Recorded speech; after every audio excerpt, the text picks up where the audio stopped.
Okay, well, I am here today with Tiffany Herron. This is a Moms Club, Ivy Tech Warsaw Moms Club event on mindfulness and motherhood.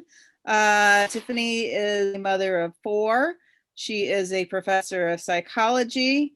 She is a mindfulness practitioner, and she runs the Laughing Lotus yoga studio out of Columbia City. So I'm just going to let Tiffany, I'm just going to let you take it from here. And I'm going to go stop my video and see you at the end. Okay. All right. Thank you. Thank you for joining in and listening. And thanks to Dawn and Ivy Tech for the support and encouragement, both of moms and of mindfulness. And I have been practicing and teaching yoga and meditation for over 20 years. Now, and as Dawn said, I am a mother of 4, 3 of which are still in my home and are all teenagers. So that's exciting. But let's start with this word mindfulness and dissect it a little bit. I think in our global world now, it can have many different meanings, but here's what I came up with for us today. Mindfulness is, maintaining a non-judgmental awareness, and that non-judgment is a key word, where we are fully aware and we're not judging the awareness. And the things that we are aware of are, for example, our thoughts. And the thoughts can include planning, thinking, criticizing, judging, remembering, recalling. These are all included in our thoughts. And so how can we be mindful of our thoughts, our feelings, and especially in our culture, mindfulness of our feelings is not something that is encouraged. And there's intelligence in our feelings. And oftentimes we aren't encouraged to express the way that we feel or to be able to identify those feelings, whether we're overwhelmed or guilty or anxious or afraid, even happy. So often we just stuff and become numb to those feelings. So when we look at mindfulness and just being aware of the way in which we are feeling, and mindfulness, we can also incorporate that into our body sensations. Where is the tightness? Where is the tension? Where is the pain? How is my body feeling at this moment? What messages is my body given to me right now? So what does science say about mindfulness? There are 3 characteristics in which we should consider when we think about mindfulness. The first one being intention. So when we go about our day, when we wake up with the intention to cultivate awareness, again, that mindfulness of non-judgmental awareness of the way that my thoughts are moving in my mind, or the way that my feelings are coming up, and how my body is feeling. So the first step is to cultivate that awareness, to have the intention of cultivating awareness, and then paying attention to this moment. And then again, this moment, and this one after that. So how can I pay attention to the present moment by being aware of my thoughts, feelings, and my body? And then the third characteristic would be attitude. We are our own worst critic. You'll hear me say that again and again today. We are so critical of ourselves. in everything that we do, especially as mothers. So with having a positive attitude, and being curious and kind to ourselves as we begin to incorporate mindfulness into our day. And then we can also look at the scientific benefits of mindfulness. And I will say that there is a growing body of data that supports the benefit of mindfulness. And just a few: reduced anxiety, improved cognition. So cognition is thinking. And those of you that are at Ivy Tech, you want to be able to remember the loads of information that you're downloading into your brain as you prepare for your career, the tests and the quizzes and the homework.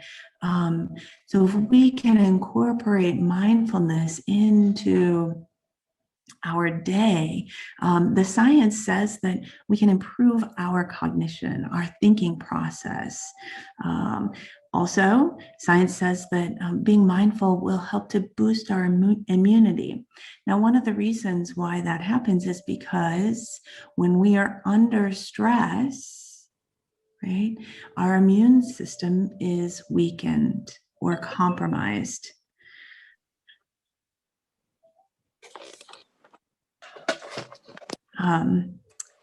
Hello, welcome. Thank you for joining us. So when we are under stress, our immune system is compromised. And by bringing the practice of mindfulness into our day, it helps to boost our immunity. So I've only listed 3 here.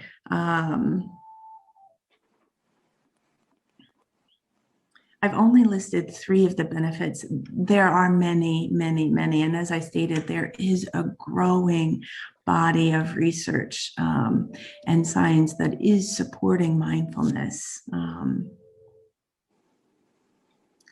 So how do we bring mindfulness into our day? I think it's really important, especially as moms, especially as women, to remember that it's a practice. It's certainly not something that we can perfect, okay? It is not a perfection. It's also something that happens slowly. I always say slow and slowly. It's important to remember that the mind is monkey. Some would say the mind is like a monkey that has been stung by a scorpion. Like it's all over the place, right? And it continues to do that until we bring this practice of what is my mind doing? Where are my thoughts into our daily life? And that happens slow and slowly. It also happens again and again, right? So, and I say this too, like we fall off of our mat all the time, right? And so we get back up and then again, begin the practice. And then again, begin the practice. I find myself so often in judgment of myself, of my children, of my teenagers, right? And then I take a pause and remember, reflect. And again, that happens again and again and again.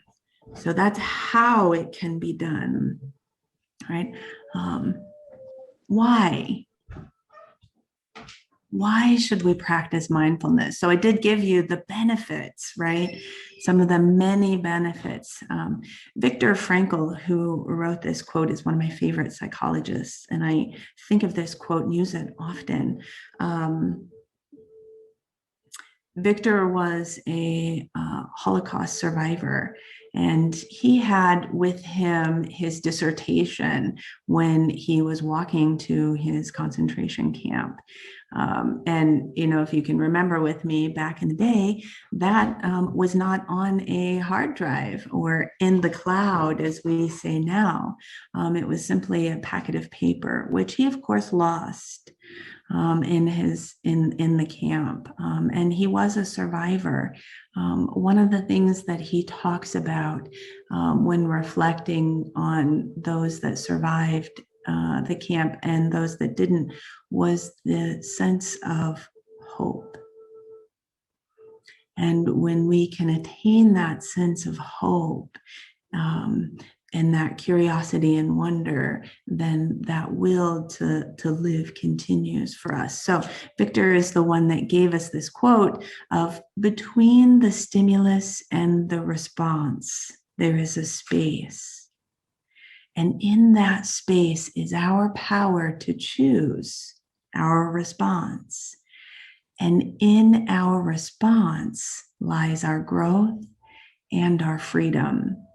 So the stimulus would be, if you're a mom, if you have teenagers, it might be one of your teenagers in their smart alecky remark. It might be your spouse. It might be that overload of homework or that electric bill that you just received. It might be the flat tire. So those are all examples of stimulus, okay? The response is how you choose to react, okay? So Victor says, between the stimulus, that notion of stress, and the response is a space, okay? So the mindfulness, what practicing mindfulness does is it helps to increase that space so that we can choose our response rather than react.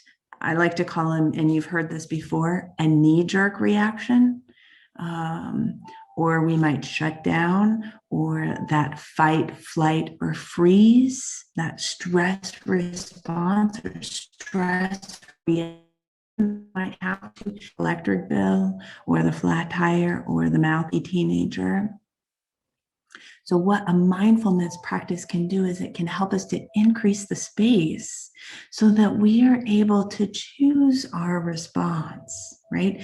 And in that space, we can take a look mindfully without judgment at our own thoughts, at the feelings that might be manifesting, the tension that might be growing in our body. And then we can choose a response that gives us freedom, that gives us an opportunity to grow, that gives us grace and peace, and lacks the regret that can come from a knee-jerk reaction, if that makes sense.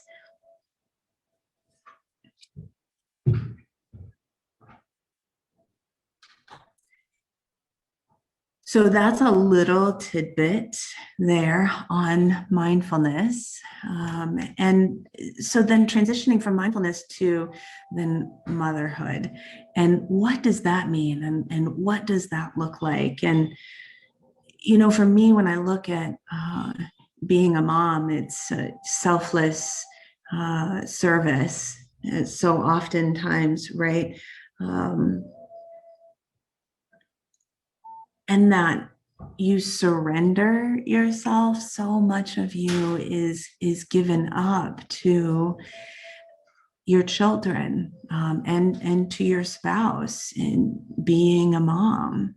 I also see women and moms as being the strength, the foundation of this world. And I see that growing.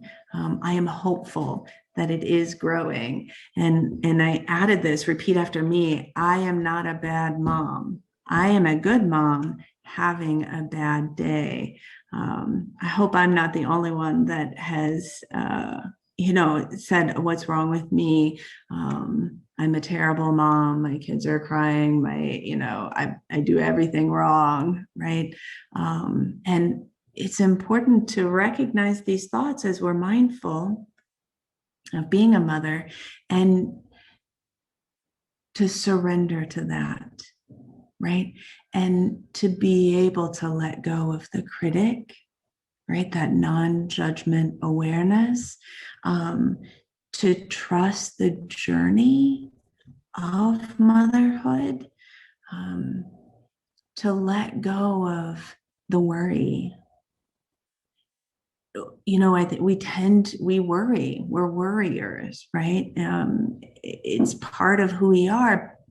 But again, there's a growing body of data that supports consciousness and mindfulness, and then the effects of worry and fear. And so as a mom, how can we surrender and rather than worry about the rocks that we're going to bump into, but enjoy the journey, enjoy the river of life, and enjoy the paddle as we glide down this stream.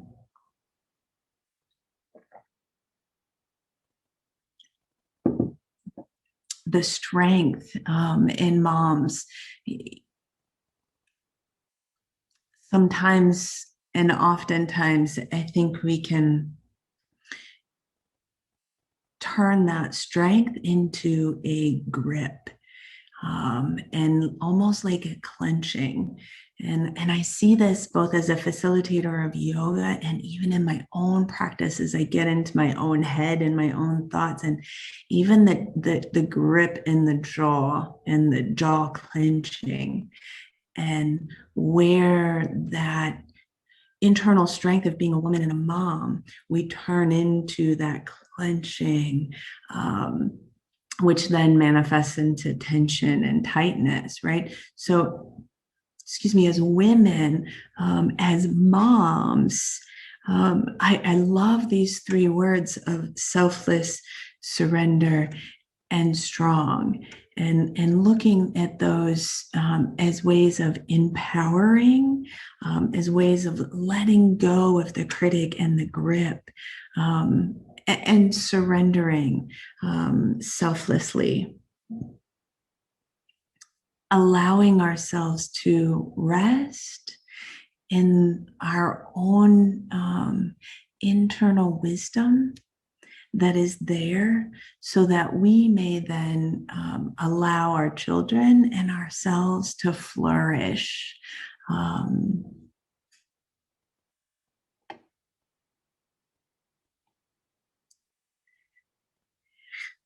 So I love this. I will hold myself to the standard of grace and not perfection. Grace has been my mantra. I would say probably since COVID. And I wish I would have found it much sooner. I'm gonna read this quote. It's a book of teachings from Mother Teresa, and today's quote, February 27th, is, "It's not the magnitude of our actions, but the amount of love that is put into them that matters." So I'm going to read it again. It's not the magnitude of our actions, but the amount of love that is put into them that matters. So to me, when I think of mindfulness, and especially for myself, and I know for women and moms too, there's that critic and judgment. We move into the comparing mind, and we move into the I'm not enough, I'm not doing it good enough, or I'm not strong enough, I'm not thin enough, I'm not a good enough mother. So when we're mindful of that, we can just transition those critical thoughts into, thinking. And for myself, what I find to be really beneficial is to replace that with then grace, and to give myself grace, and to let go of the grip that perfection can have on our thoughts, on our feelings, and then on our bodies. It's detrimental and uncomfortable. And grace gives us so much space. Again, grace can help us to increase that space between the stimulus and the response. And so just for one more time, because Martha Stewart says ones or threes, so I already read it twice. I'm going to read this quote. It's not the magnitude of our action. So it's not how big our action is or how much we do, right? It's the amount of love that is put into the action that matters, right? So as a mom, when we are under stress and our own criticism and just that sense of being overwhelmed, I mean, it's a lot. Like, it's a lot, especially in this day and age, right? In many ways, I feel as though we've done our ladies a disservice by thinking that we can do it all, because it's not possible, right? And so how can we move in this journey that we call life, through motherhood, through womanhood, gracefully, effortlessly, and most importantly, with an overflow of love from our heart into our own actions? And one of the ways that we can do that is through self-care.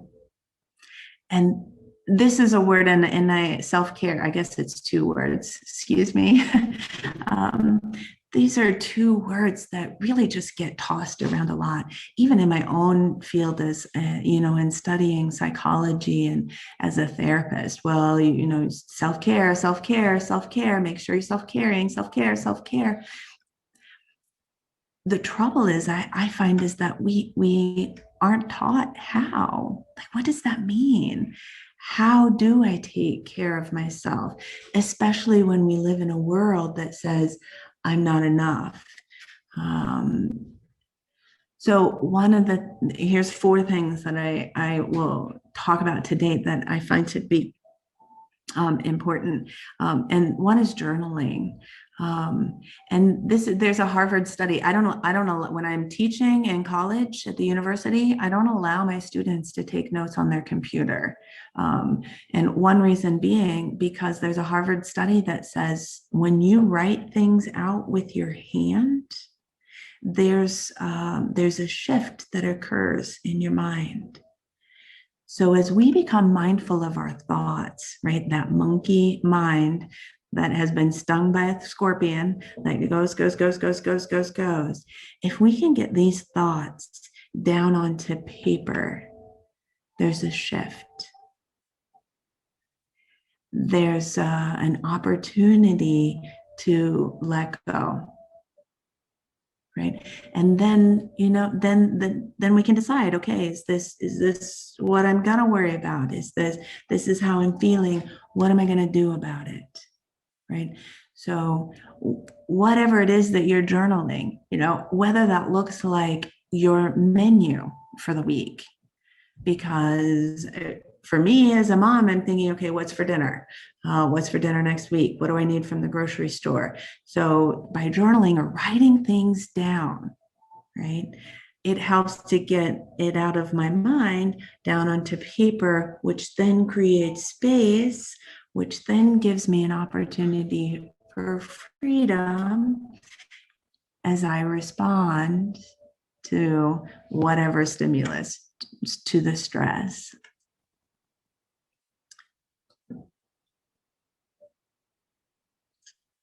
So the second thing in self-care is nature. So the way in which our mind receives information, okay, the way that our mind receives information is through our senses. And we have 5 sense organs, right? The skin, the eyes, the ears, the nose, and the tongue. And there are 5 sense organs right here, right? Surrounding the brain, okay? So the benefit of being in nature as a tool for self-care, I can't even tell you how many benefits that gives you. When you see nature, when you hear the sounds, right now, the sounds of the birds and the leaves and the wind, when you are able to hear that, when you smell it with your sense organ of, with your nose, when you taste and, food, and that's probably a whole nother topic. And then when you feel that sun, the wind, even the rain, right? I am a firm believer in there are no bad outdoor days, only bad clothes for being outdoors. So we're human beings. We're adaptable. We can be outside in any weather, so to speak, within reason, right? So in terms of being able to identify ways to take care of ourselves as moms and as women, being outdoors in nature, even if it's only for 5 minutes, 5 minutes to gaze at the moon. It's a full moon right now, spending 5 minutes just pausing outside and seeing that, a walk in nature, incredibly beneficial tool of self-care. Exercise. So we're moving into the spring season, which can tend to be a good motivation for physical activity. We're moving out of this sluggish kind of couch potato season. So it is a little bit easier to motivate ourselves towards exercise. A lot of times I tell myself, I tell myself all this all the time, and my clients, my children, my teenagers, exercise isn't something that we want to do. And I get it, right? Like, I don't want to go work out for 45 minutes. However, okay, what exercise does for our brain, the chemical, the hormones, right? These chemical messengers that are produced when we have physical activity are irreplaceable in terms of self-care. They're irreplaceable. And so for me, and I'll be honest, right? For me, it has to be mechanical sometimes. The last thing that I want to do is exercise. The logic side of my brain knows that it's going to be good for me and I'm going to feel better afterwards. And it's something that I need to do for myself, right? For my children, right? Because it increases that space between the stimulus and the reaction or response, right? So sometimes I have to mechanically make myself exercise, right? And that's okay, right? I know this about myself. I know this about others. I encourage others like, hey, I know you don't want to do it. Here are the benefits. Okay? Mechanically, how can you work this into your daily routine? Okay. And the last tool on self-care is sleep. I had the wonderful opportunity of attending a Tibetan Buddhist meditation retreat several years ago. The teacher is he's currently, and he was then, the Harvard Buddhist chaplain, and he had been since 1975. So he was just this amazing human being. Okay. And one of the meditations that he encouraged it's called Yoga Nidra. And Nidra just means sleep. We are living in a culture of sleep deprivation. Okay. We also live in a culture that doesn't encourage rest, and that rest is being lazy, right? When we can mindfully rest, right? When we can mindfully pause, turn our electronics off, turn the world off, settle in, right? We are doing ourselves a whole host of good. Okay. And again, there's an enormous growing body of research that supports sleep. As students, if you want to improve your memory and your ability to retain information, your cognition, which is again that thinking with clarity, one of the greatest ways is through a good night's sleep. Ways that we can improve the quality of our sleep is by going to bed and waking at the same time every day, regardless of Saturday or Sunday, right? Your central nervous system is like a machine, okay? When it knows when it's going to wake up, when it's going to go to sleep, when it's going to poop, when it's going to eat, okay? It's allowed to relax. Okay, so having a routine, having a consistent sleep schedule, it's really a vital tool in self-care. Okay, and I've only given you 4.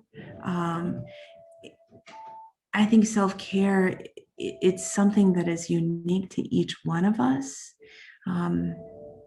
It's something that I feel like it takes time to be able to identify, what do I need to fill my cup?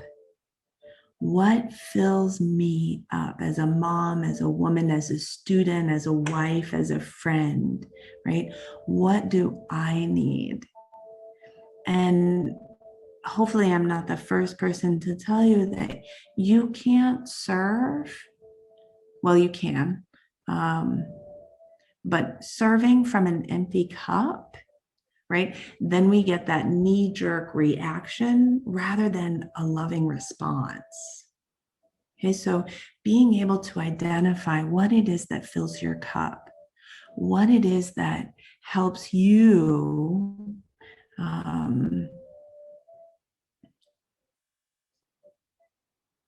love you so that you can love others. So being able to serve yourself so that you can serve others selflessly is really essential, I feel, to being a mom. And it's not something that our culture encourages. I feel like our culture encourages us to be human doers, to do, instead of human beings. So reflecting on self-care, what helps you to be a human being? Okay. So these are just a few resources for your own exploration.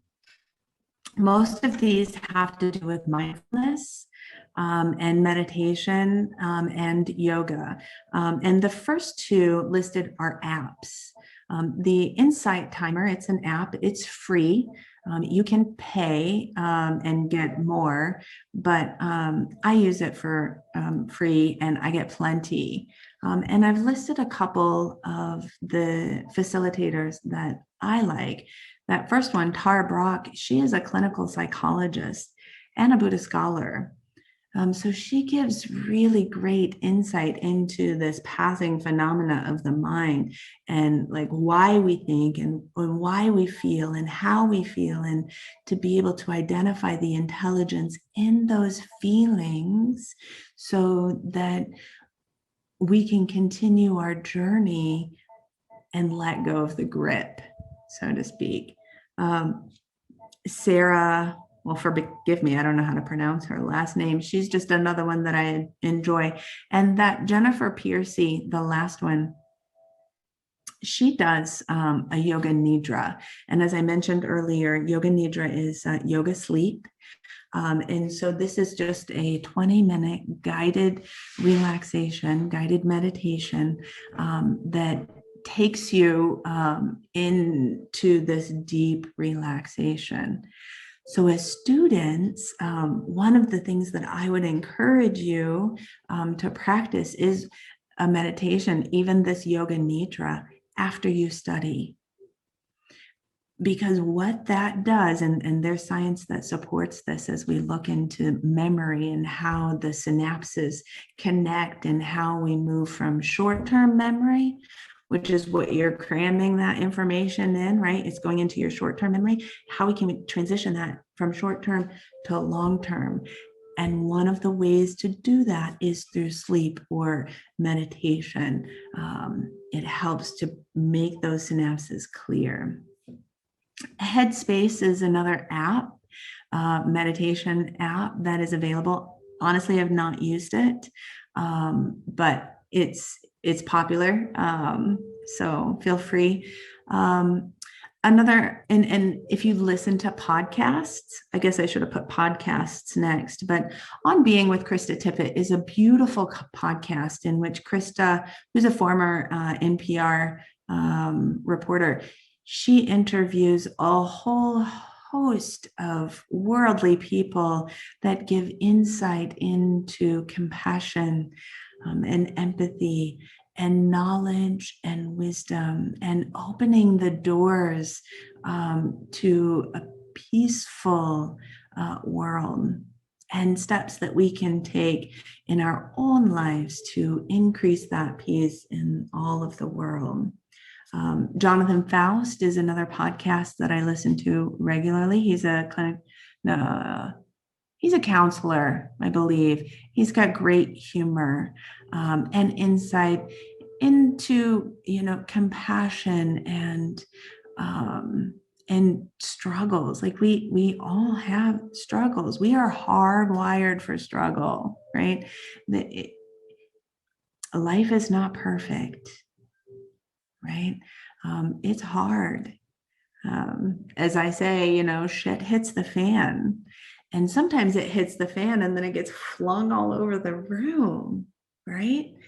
That's this journey called life. That's this human experience. And Jonathan has a really great way to give insight into, again, how can we increase that space between the stimulus and our response? Tara Brock, she also has a podcast. Kripalu, that is a place where I've done a lot of training, and we call it the mothership. It's currently not open. I think there's talk to be opening in August of 2021. We'll see. But, with Kripalu or the reason why I put that in is just as a mom to encourage you to explore the idea of a retreat for yourself. Again, an opportunity to completely fill your cup up, and an opportunity for your children to be taken care of be taken care of by other people, to give them coping skills, to allow you to let go of that grip of parenting and to give them the opportunity to gain their own insight into coping skills. And then the last resource that I have there, that's my email. I'm happy to answer any questions or comments or concerns, or explore any ideas or notions or struggles that you have. And so that is available to you as a resource if you need. So the last thing that I have is a loving kindness meditation for us to go through. I think, Dawn, is it just We have three. If anyone has any questions, I might open up the floor now for a minute here. Yeah, For we had Dion join us a little bit ago. I think she's still on. Okay. So do you want to do some discussion if there is any prior to that final meditation? Yeah, if anybody has any questions, I'd be happy to answer Okay. anything. Dawn, if you have any, or Dion, if you have anything that comes up or has surfaced. Or anybody that has insights as to what centers you. I mean, I know I appreciated that, making that point about being out in nature. That's something that in the dead of winter, I do not do very much of, but I know that it does make a difference when I do. I mean, I walk to the lake every morning and I try to, and I see the sunrise, but that's about the extent of it in winter months. So I know that's one thing that's important to me. Yeah. Yeah. Good. Thank you for sharing.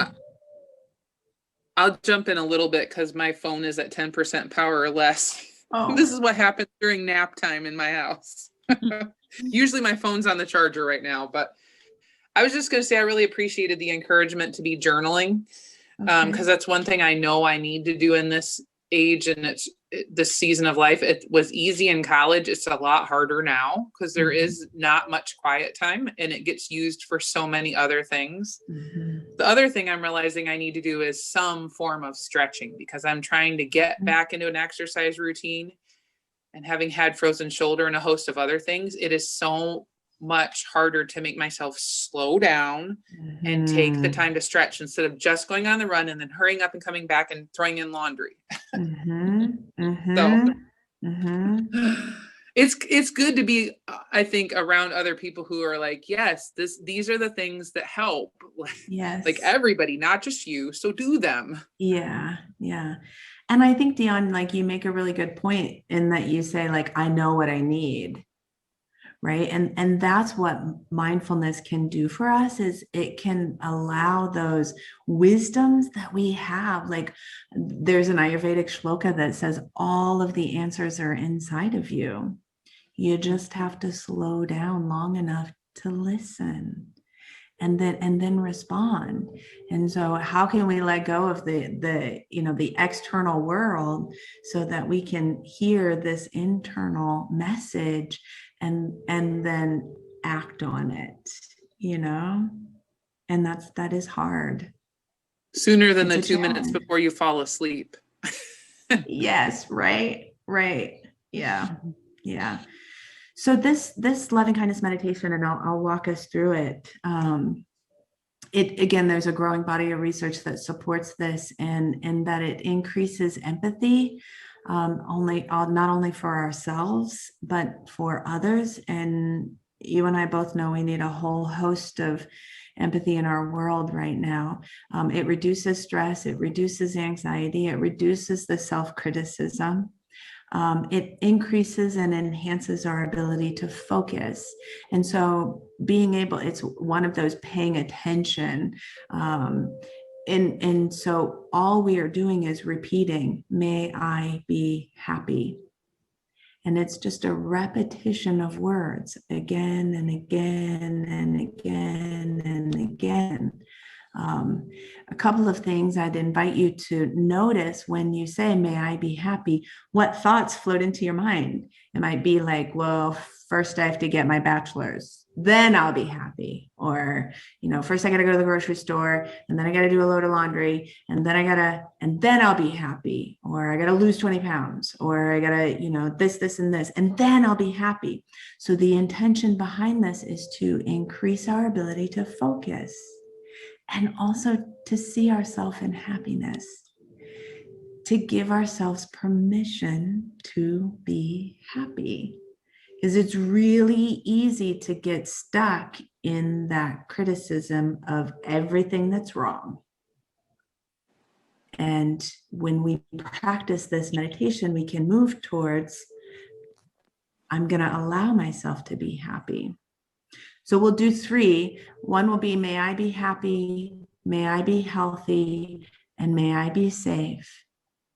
And then may all moms be happy, healthy, and safe. And so when we practice all moms, we'll just visualize like all the women, all the moms in the world.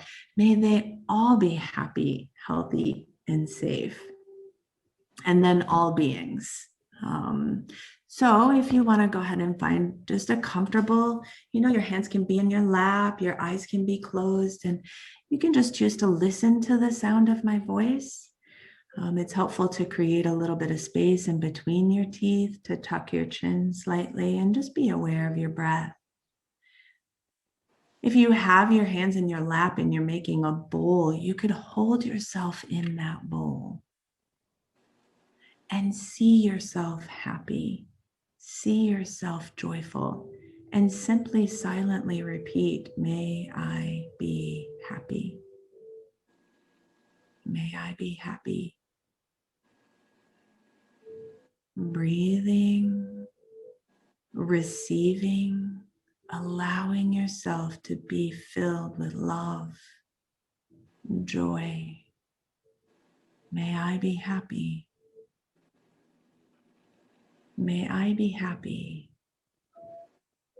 May I be happy.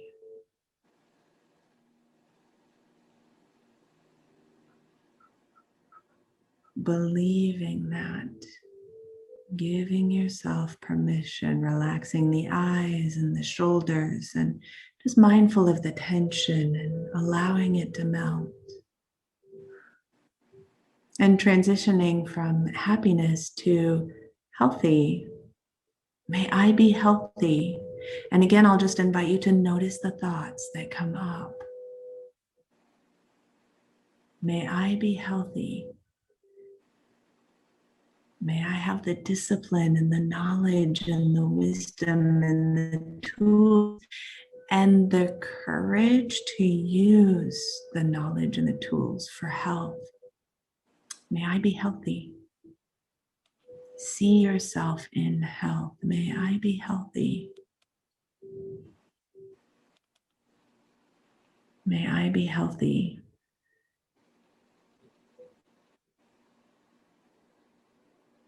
May I be healthy.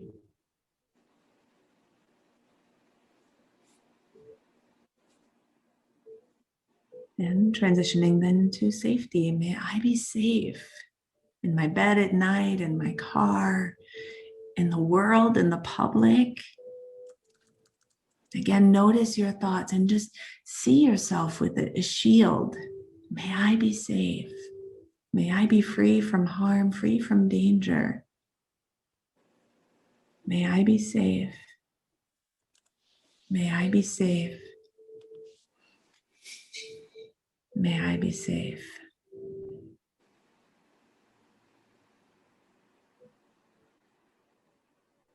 May I be safe.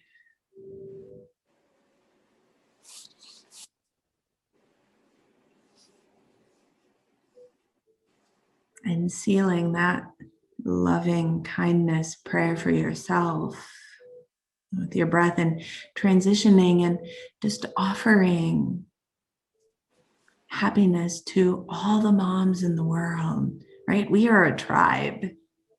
We need each other.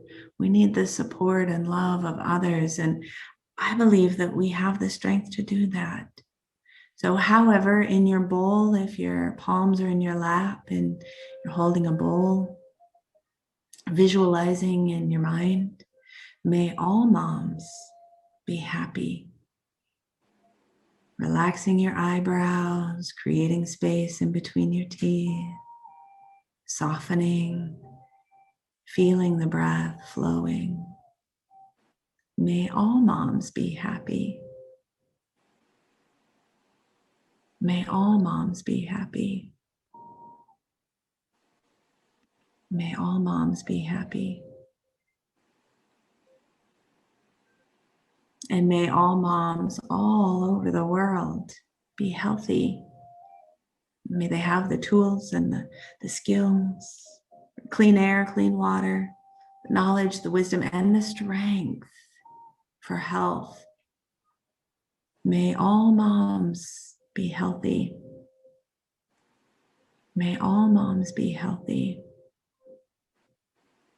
May all moms be healthy. And may all moms be safe. May all moms everywhere in the world be free from harm, free from danger. May they be safe. May all moms be safe. May all moms be safe.